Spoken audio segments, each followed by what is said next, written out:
இந்த வாழ்க்கையுடைய பாரம், வாழ்க்கையுடைய அந்த பாரம் இருக்கிறதே, இது நம்மளை சுற்றி உள்ளத்துடைய அந்த கட்டுக்கோப்பை ஒட்டச்சி கொண்டு போகின்ற அமைப்பில் இது என்ன செய்கிறது, வாழ்க்கையுடைய பாரம் உருவாக்கி கொண்டிருக்கிறது. அத்தனைக்கும் இன்றைய காலத்துடைய வேகம் என்ன செய்கின்றன, காரணமாக இருந்து கொண்டிருக்கு. வாழ்க்கையுடைய பாரம்டா என்ன?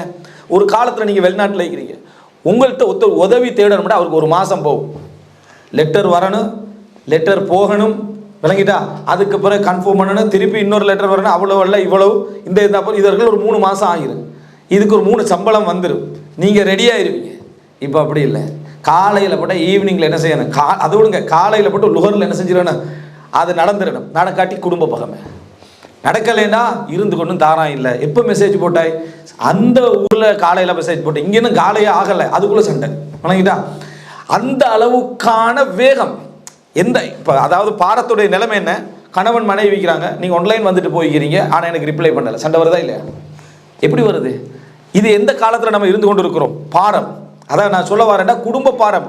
உதவி தேடுதலாக இருந்தாலும், நீங்கள் உதவி செய்வதாக இருந்தாலும், நீங்கள் சுமக்கக்கூடிய பணத்துடைய அந்த செலரியுடைய செலவுகளாக இருந்தாலும், ஒரு செகண்ட் அடுத்தடுத்த செகண்டில் எல்லாமே ரெடி ஆகிடுது. அதனால் ஒரு காலத்தில் ஒருவர் ஒரு வெளிநாட்டில் உழைக்கிற சந்தர்ப்பத்தில் அவற்றை ஒரு 4 பேர் உதவி கேட்டுக்கிறாங்கன்னா, இன்றைக்கு 40 பேர் கேட்கறதுக்குரிய எல்லா ரூட்டும் ரெடி, இவன் 4 நிமிஷத்தில் காலி பண்ணுறதுக்குரிய டிரான்சாக்ஷனும் ரெடி செஞ்சாகணும். இல்லாட்டி குடும்ப பகமை, இல்லாட்டி பிளவு, சச்சரவு, சண்டை, இவ்வளோ வந்து முடிஞ்சிருது. அப்போ அன்றைய காலம் போல் இன்றைய காலத்துடைய சூழ்நிலைகள் ஒரு மூமின் பார்க்கலாமா? அப்போ இது வந்து ஒரு ஒரு பாரமான ஒரு நிலையை நோக்கி போய்கிட்டு இருக்கார். இவைகள் 3மே ஒரு முக்கியமான பகுதியாக இருந்தாலும், 4வது ஒரு முக்மினுடைய முக்கியமான சப்ஜெக்டாக எங்களுக்கு எது சொல்லுது, ஹம்முல் முக்மின் வந்து எப்பொழுதுமே எப்படி இருக்குமெண்டா, அல்லாஹ்வோட என்ற தொடர்பு எப்படி இருக்கிறேனா, சரியாக இருக்கிறேனா, பிழையாக இருக்கிறேனா, இறைவனுக்கு நெருக்கமாக இருக்கிறேனா, சரியான முறையில் நடந்து கொள்கிறேனா, இந்த மாதிரியான ஒரு போராட்டம் அவனுக்கு இருந்து கொண்டு இருக்கும். அதுக்காக நேரம் செலவழிப்பதற்கான சூழ்நிலையை அப்படியே எதனை செஞ்சுட்டு இல்லாமல் ஆக்கிவிட்டது. யார் எந்த அளவுக்கு ஒரு முக்மீன் இப்போ இருக்கிறான்னு சொன்னால், யா நஃப்ஸி, என்னை பாதுகாத்துக்கின்ற போதும் மற்றவர்களை பற்றி யோசிப்பதற்குரிய நிலையில் இல்லை. ஆனால் ஒரு ஈமான் உள்ள ஒரு முக்மீனாக இருக்கக்கூடிய எவருமே அப்படி இருக்க மாட்டார்கள்.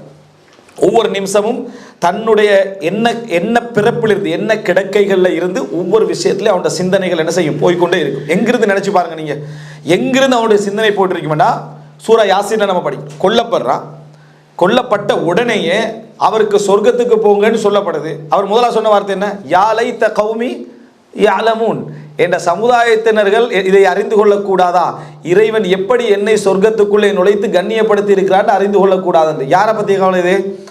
அவரோட சமூகத்தை பற்றி, அவருடைய குடும்பத்தை பற்றி, அவர் வாழ்ந்த இடத்தை பற்றிய கவலையை உடனே அவர் என்ன செய்கிறார், யாலை த கௌமி யாலமூன், என் சமுதாயத்தினர்கள் அறிந்து கொள்ளக்கூடாதான்னு என்ன செய்கிறார் அவர் சொல்கிறார். இது இந்த உணர்வை பாருங்க. இந்த மாதிரியான ஒரு நிலை ஒரு மூமினுக்கு மரணத்துக்கு பின்னால் இருந்து என்ன செய்கிறது, இருந்து கொண்டு இருக்கிறது. ஆயிஷா ரலியல்லாஹு அன்ஹா மரணப்படுக்கையில் இருக்கிறாங்க. அதாவது நான் சொல்லக்கூடிய விஷயம் என்ன, ஒரு மூமினுடைய அதிகமான கவலைகள் அவனை பற்றி இருக்கணும், நான் எப்படி இருக்கிறேன், என்ன மாதிரி இருக்கிறேன்னு சொல்லி. அதுக்கு பெரும் போராட்டமாக வந்து கொண்டிருக்கிறது இந்த 3-4 விஷயங்கள். ஆனால் இதைத்தான் நம்ம ஈமான் நினைச்சிட்டு இருக்கிறோம். இப்போ என்னடா, இது ஈமான் தான், ஒரு ஈமானிய போராட்டம் தான். ஆனால் தவிர்ப்பதற்கான போராட்டம், இருக்க வேண்டிய போராட்டம் இந்த பகுதி. ஆனால் பெரும் போராட்டம் எதில் செலவழிஞ்சிட்டு தெரியுமா? இந்த 3-4 விஷயத்தில் தான் பெரும் போராட்டங்கள் செலவழிச்சிட்டு இருக்குது. நான் இந்த பாவத்திலையும் தப்பிட்டேன், அந்த சுமையிலையும் தப்பிட்டேன், இதிலிருந்து தப்பிட்டேன், அதில் தான் நம்ம அதிகமாக இருக்கு. பாருங்க, ஆயிஷா ரலியல்லாஹு அன்ஹா மரணப்படுக்கையில் இருக்கிறாங்க. இப்னு அப்பாஸ் ரலியல்லாஹு அன்ஹு அவர்கள் அனுமதி கேட்குறாங்க உள்ளுக்கு வாரத்துக்கு. இப்போ ஆயிஷாரெல்லாம் சொன்னாங்க அவருக்கு அனுமதிக்க வேண்டாம். ஒரு ஒரு ஒரு முஃமினுடைய சிந்தனையை பாருங்கள். இப்போ நம்ம மரணப்படுக்கையில் இருக்கிறோம், இப்போ நமக்கு ரீசன் வழங்குதில்லை தானே, அனுமதிக்க வேண்டாம்னு எதுக்காக இப்னு அப்பாஸ் வானான்னு சொன்னாங்க, அவசரமாக ஒரு இது போகும்.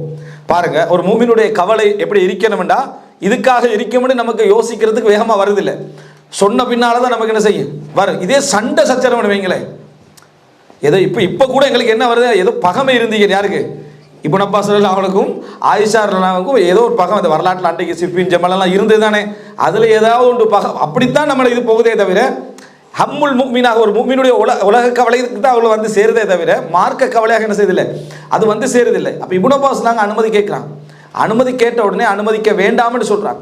எதன் காரணமாக அனுமதிக்க வேண்டாம் அப்படின்ட்டு அதில் செய்தி வருது அப்படின்னு சொன்னால், அவர் உள்ள நுழைஞ்சாருன்னா என்னை வந்து பாராட்டுவார். ஏன்னா அவங்க மரணப்படுக்கையில் இருக்கிறாங்க, என்னை பாராட்டுவார். என்னை பாராட்டுகின்ற தகுதியில் நான் இல்லை. இப்போ அந்த தகுதியில் நான் இல்லை. அவங்க ஜமல் யுத்தத்தை நினைக்கிறாங்க, அவங்க ஜமல் யுத்தத்தை நினைக்கிறாங்க, நான் பாராட்டுகின்ற தகுதியில் இல்லை. அப்போ பக்கத்தில் உள்ளவங்க சொல்கிறாங்க, இல்லை ரசூல் ஸல்லல்லாஹு அலைஹி வஸல்லம் அவர்களுடைய பெரிய தந்தையுடைய மகன், ரசூல் ஸல்லல்லாஹு அலைஹி வஸல்லம் உடைய உறவுக்காரர், அதனால் அவரை என்ன செய்யணும், நீங்கள் விட்டுறணும் அப்படின்னே விட்டுடுறாங்க. வந்த உடனே இப்னு அப்பாஸ் பாராட்ட ஆரம்பிக்கிறாங்க, நீங்கள் அல்லாஹ்வுடைய தூதருடைய மனைவி, ரசூல் ஸல்லல்லாஹு அலைஹி வஸல்லம் மிகவும் விருப்பமான நிலையில் மரணித்தவங்க நீங்கள். இதைத்தான் வெறுக்கிறாங்க. யாரு? ஆயிஷா ரலியல்லாஹு அன்ஹா. சும்மா நினச்சி பாருங்க, இங்கே இன்றைக்கு உலகத்தில் ஃபேமஸ் ஆகிக்கிற ஒரு அரபு நாட்டு ஷேகொத்தர் நீங்கள் மரணப்படுக்கையில் வீட்டு வாசலுக்கு வந்திக்கிறான்னு வைங்களேன், அதுதான் நம்மளோட சாகிற நேரத்திலே ஃபேமஸ் ஆகிடுச்சு ஆகணும் தான் நினைப்பான். வந்துட்டான் கதவை தட்டுகிறார், இப்படித்தான் ஷேக் சாலிஹ் அல் ஃபௌசான் அவர்கள் வீட்டுக்கு வந்திக்கிறாங்கன்னா அவ்வளோதான். உங்களோட சக்கராத் அண்டைக்கு எப்படி இருக்கும் தெரியுமா? அதாவது மனிதனுடைய அந்த மைண்டு செட்டுடைய வேகத்தை நீங்கள் நினச்சி பாருங்க பாப்போம். தவிர்க்கேல்மா நீங்கள் நினைக்கிறீங்களா? நீங்கள் என்ன அந்த நிமிஷத்தில் அல்லாவோடு உள்ள தகுதியை அண்டைக்கு நினைப்பீங்களா? அல்லாவோடு உள்ள கண்ணியத்துடைய போராட்டத்தை நினைப்பீங்களா? அல்லாஹ் என்னை எப்படி சொர்க்கத்துக்குள்ள நுழைக்க போறான்னு நினைப்பீங்களா? ஊருக்கு ஒரு நல்ல செய்தியோட மௌத்தா போறேன்னு நினைக்கிறீங்களா? நல்ல செய்தியோட மௌத்தா போறேன்னு தானே சிந்தனை வருது. அதுக்கு ஒரு ஷைத்தான் ஒரு விஷயம் கொண்டு வந்து சேர்ப்பான். நல்ல மக்கள் உன்னை தேடி வந்திக்கிறாங்க, நல்ல மக்களுடைய பாராட்ட வந்திக்கிறாங்க, ஒரு நல்ல மக்களுடைய துவாவோட எப்படி அது நீங்கள் நினச்சி பாருங்க. அது இதனால் எனக்கு இப்போ என்ன நடக்க போகுதுன்னா, இந்த மரணத்தோட ஊரே நம்மளே பேச போகுது, ஊரே நம்மளே தூக்க போகுது. இது அல்லாஹ்வுக்கு ஒரு கோபத்துக்குரிய செயலாக மாறுமான்னு பயமும் நமக்கு வருதா? வரல. இந்த மூணு தான் காரணம். இந்த நான் சொன்னேனே, இந்த ஹம்முல் முஃமின் எதில் இருக்குதோ அதில் வராமல் இருக்கிறதுக்கு எங்களுக்கு தெரியாமல் சில விஷயங்கள் பேசிக்கே ஆகிட்டு தலையில் பதிஞ்சிட்டு, அதுதான் அடிப்படை அப்படின்ட்டு. இந்த இடத்துல இப்னு அப்பாஸ் நாங்கள் வரப்போகிறாங்க. ஆயிஷா நான் சொல்கிறாங்க, இல்லை அனுப்ப வேணா, பாராட்டிட்டான் போயிட்டார். இதைத்தான் நான் பயந்தேன் ஆயிஷாலாம் சொன்னான். ஆனால் மௌத்தான நேரத்தில் ஒரு வசியத்து பண்ணாங்க. இதில் நினச்சி பாருங்க, ரசூல் ஸல்லல்லாஹு அலைஹி வஸல்லம் அவருடைய கபரு, உமர்லாவோட கபரு, அபூபக்கரான கபர் இருக்குது. அந்த இடத்துல இன்னொரு கபர் அடக்கிறதுக்கு இடம் இருக்குது. அந்த ஹுஜ்ரா ஷரீஃபால 3 பேர் இல்லை, 4வது ஒருத்தர் அடக்கலாம் அந்த இடத்துல. அந்த இடம் எம்டியாக இருக்குது. அந்த இடத்துல ஆயிஷா ரலியல்லாஹு அறை தானே அது, ஆயிஷா ரலியல்லாஹு அறை. அது என்னதான் அதாவது விற்கப்பட்டு இருந்தாலும் கூட அவங்களுக்கு அடக்கிறது கேட்கறதுக்கான உரிமை என்ன செய்யுது, அவங்களுக்கு உண்டு. ஆயிஷா ரலியல்லாஹு சொல்கிறாங்க, என்ன நீங்கள் ஸ்பெஷலாக எந்த இடத்துலையும் அடக்கி விட வேண்டாம், என்னை பக்கையில் கொண்டு போய் என்ன செய்யுங்க, அடக்குங்க, நான் தூய்மைப்படுத்தப்படாமல் இருப்பதற்காக அப்படின்றான். அதை ஸ்பெஷலாக கண்டா இது ஆயிஷாவோட கபரு அப்படின்ற ஒரு தூய்மையான ஒரு அடையாளம் எனக்கு என்ன செஞ்சிடும் வந்துடும் என்பதற்காக என்ன இந்த இதிலே என்ன செய்ய வேண்டாம், அடக்க வேண்டாம் ஆயிஷா சொன்னதாக புகாரி முஸ்லிமில் வரக்கூடிய செய்தியில் என்ன செய்கிறோம் நம்ம பார்க்குறோம். அன்புள்ள சகோதரர்களே, இதுதான் ஒரு மூமினுடைய இந்த ஹம்மு பாருங்க. மறுமை நாள் ஒரு மனிதன் மரணித்த பின்னால் அவனோட உள்ளத்தில் அதுதான் இருக்குது. மௌத்தாகிற நேரத்திலையும் தன்னை பற்றியான அந்த சிந்தனை தான் ஒரு மூமினுக்கு இருக்கணும். இந்த போராட்டம் அவனுக்கு அதாவது பருவ வயதிலிருந்து சிந்திக்க தெரிஞ்ச காலத்திலிருந்து அவன்கிட்ட உள்ள ஒரு ஈமானிய போராட்டம். எங்கள் எல்லார்ட்டையும் ஒவ்வொரு ஈமான் குறைந்தவருக்கும் அதிகமானவருக்கும் அந்த போராட்டம் இருக்கும், இல்லாமலாம் இல்லை. ஆனால் அந்த போராட்டம் எந்த வகையில் சைத்தான் வழி நடத்தி போவான் தெரியுமா? சைத்தானை விட ஒரு பொறுமையாளரை பார்க்கலுமா? சைத்தானை விட பொறுமையாளர் உங்களுக்கு என்ன செய்யலாது, பார்க்க முடியாது. நம்மளோட 60 வருஷம் நிற்கிறானே, விளங்கிட்டா, இவனை எப்படியாவது நரக படுகொலிக்குள்ள கொண்டு போயிடுன்றதுக்காக வேண்டி ஒரு 60 வருஷம் பயணிக்கிறான். கடைசியில் ஒரு செகண்ட் அவனோட கிடைக்காதாண்டு, கடைசியில் ஒரு செகண்ட் கிடைக்காதுன்னு சுஃபியான தௌரி ரஹிமஹுல்லாவுடைய அழகான ஒரு வார்த்தை. என்ன வார்த்தை? சுஃபியான தௌரி ரஹிமஹுல்லா என்ன சொல்றாரு அப்படின்னு சொன்னால், நான் என்னுடைய பாவங்களை பொறுத்த வரைக்கும் எனக்கு அது ஒரு பாரமே இல்லை. என்னுடைய பாவங்கள் இருக்கு தானே, அது எனக்கு பாரமே இல்லை. எதை நினைச்சா தெரியுமா? என் ஈமான பாதுகாக்கிறத நினைச்சான். எனக்கு ஈமான பாதுகாக்கிறத நினைச்சா என் பாவங்கள் எனக்கு ஒரு பாரமே இல்லை. என்ன காரணம் என்றால், இன்னி அகாஃபு அன் உஸ்லப ஈமானி, என் ஈமான் பறிபோவதை நினைச்சு தான் நான் என்ன செய்கிறேன், பயப்படுகிறேன். எவ்வளோ பாவம் செஞ்சிருந்தால் அல்லாஹ் மன்னிக்கக்கூடிய வாய்ப்பு இருக்குது. ஆனால் இங்கே ஈமான் பாதுகாப்பு இல்லை. ஈமானில் நம்ம அல்லாஹ் பற்றி என்ன நினைக்கிறோம், தூதரை பற்றி என்ன நினைக்கிறோம், சமுதாயத்தை பற்றி நினைக்கிறோம். ஒரு சோதனை ஒன்று வந்தால் எங்களோட நிலைமை எப்படி இருக்கும்? இந்த போராட்டம் இருக்குதே, இதை நினைச்சு தான் நான் என்ன செய்கிறேன், பயப்படுகிறேன். அதனால தான் சொல்றாரு, நீங்கள் சுஃபியான் தௌரி ரஹ்மத்துல்லாஹி சொல்றாரு, நீங்கள் பயப்படுங்கள், 3 விஷயத்தை பயப்படுங்கள். அல்லாஹ் உங்களுக்கு கோபப்படுகின்ற 3 இடங்களை பயப்படுங்கள். அல்லாஹ் உங்களுக்கு ஏவியதில் நீங்கள் குறை வைத்த நிலையில் அவன் உங்களை பார்க்கக்கூடாது. அல்லாஹ் உங்களுக்கு ஏவியதில் குறை வைத்த நிலையில் உங்களை அவன் பார்க்கக்கூடாது. அதே போல் அல்லாஹு தாலா உங்களுக்கு எதை தந்தானோ, உங்களோட பங்கேடு உலகத்தில் எதை தந்துட்டானோ, அதில் திருப்தியற்ற நிலையில் உங்களை பார்க்கக்கூடாது. அதில் திருப்தியற்ற நிலையில் உங்களை பார்க்க, உங்களுக்கு அல்லாஹு தாலா ஒரு கிஸ்மத்து பண்ணிட்டானா, அதில் திருப்தியற்ற நிலையில் உங்களை என்ன செய்யக்கூடாது, அல்லாஹ் தஆலா பார்க்கக்கூடாது. நீ பார்த்தீங்கன்னா எந்த நிமிஷமும் யா அல்லாஹ் நான் அல்லாஹ்வை பொருந்திக் கொள்கிறேன் என்றது இயற்கையாக உங்களோட உள்ளத்தில் என்ன செய்யணும், ஊறிக்கொண்டே இருக்க வேண்டிய ஒரு ஈமானிய ஊற்றாக என்ன செய்ய இருக்கணும். மூணாவது என்னடா, அல்லாஹ்ட்ட உண்ட கேட்குறீங்க, உலகத்தில் கேட்டு கேட்டு அது கிடைக்கல, அந்த நேரத்தில் இவ்வளோ கேட்டு அல்லாஹ் தரலையேன்ற கோப நிலையிலும் திருப்தியற்ற நிலையும் அல்லாஹ் உங்களை என்ன செய்யக்கூடாது, பார்த்து விடக்கூடாது. இதெல்லாம் எதை தூக்கிடும், ஈமானை எடுத்துடும். இங்கே பாவத்தை பயந்துக்கிட்டு அந்த பக்கத்தில் இது ஈமானையே என்ன செஞ்சிடும், எடுத்து விடும். அதைத்தான் நான் அதிகமாக பயப்படுகிறேன் சுஃபியான் தௌரி ரஹிமஹுல்லாஹ் என்ன செய்கிறாங்க சொல்கிறாங்க. இது இப்போ பாருங்க, இந்த செய்தி ஒரு முஃமின் முஆலஜத்துல் கல்ப் தண்ட உள்ளத்தை ஒரு போராட்டத்துக்குள்ளே வைத்து கொண்டு போகக்கூடிய இந்த போராட்டம் இருக்க, இது நிறைய பேர் ஒரு தீர்வை காணணும்னு நினைக்கிறாங்க. இதில் தீர்வுன்னா இன்றையிலிருந்து ஒரு சஹாபி லெவலில் நமக்கு போகலாம் இருக்குது, ஒரு தாபிஐன் லெவலில் நமக்கு போகலாம் இருக்குது. கடைசி வரைக்கும் சஹாபிக்கு அது கிடைக்கல. யாருக்கு கிடைக்கல?